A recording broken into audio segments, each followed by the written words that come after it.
जब जब धर्म की हानि और अधर्म की वृद्धि होती है, तब तब मैं अपने स्वरूप की रचना करता हूं।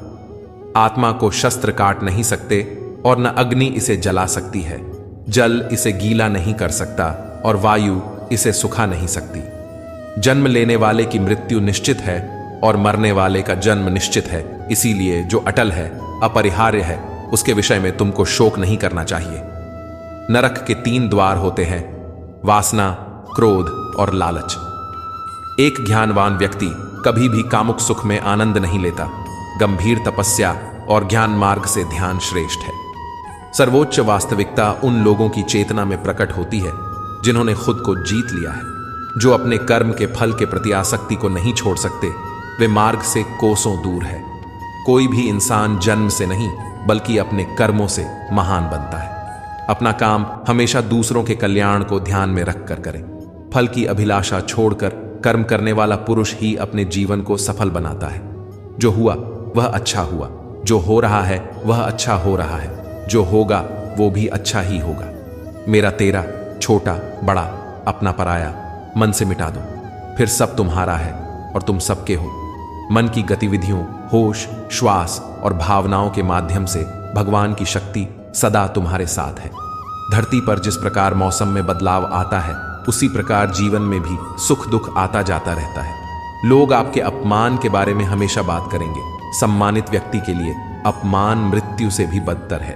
मैं भूतकाल, वर्तमान और भविष्य काल के सभी जीवों को जानता हूं, लेकिन वास्तविकता में मुझे कोई नहीं जानता है। मेरे लिए न कोई घृणित है न प्रिय, किंतु जो व्यक्ति भक्ति के साथ मेरी पूजा करते हैं वो मेरे साथ हैं और मैं भी उनके साथ हूं। सफलता जिस ताले में बंद रहती है वह 2 चाबियों से खुलती है, एक कठिन परिश्रम और दूसरा दृढ़ संकल्प। अप्राकृतिक कर्म बहुत तनाव पैदा करता है। बुद्धिमान व्यक्ति कामुक सुख में आनंद नहीं लेता। हर व्यक्ति का विश्वास उसकी प्रकृति के अनुसार होता है। जो दान बिना सत्कार के कुपात्र को दिया जाता है वह तमस दान कहलाता है।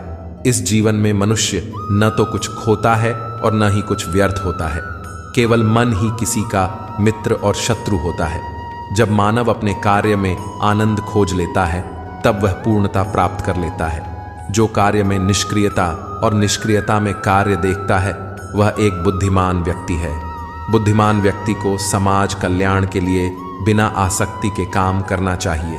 व्यक्ति या जीव का कर्म ही उसके भाग्य का निर्माण करता है। कर्म योग वास्तव में एक परम रहस्य है। कर्म उसे नहीं बांधता जिसने काम का त्याग कर दिया है। कर्म मुझे बांधता नहीं क्योंकि मुझे कर्म के प्रतिफल की कोई इच्छा नहीं। जिस प्रकार अग्नि स्वर्ण को परखती है, उसी प्रकार संकट वीर पुरुषों को समय से पहले और भाग्य से अधिक कभी किसी को कुछ नहीं मिलता है। कर्म के बिना फल की अभिलाषा करना व्यक्ति की सबसे बड़ी मूर्खता है। यह सृष्टि कर्म क्षेत्र है। बिना कर्म किए यहां कुछ भी हासिल नहीं हो सकता।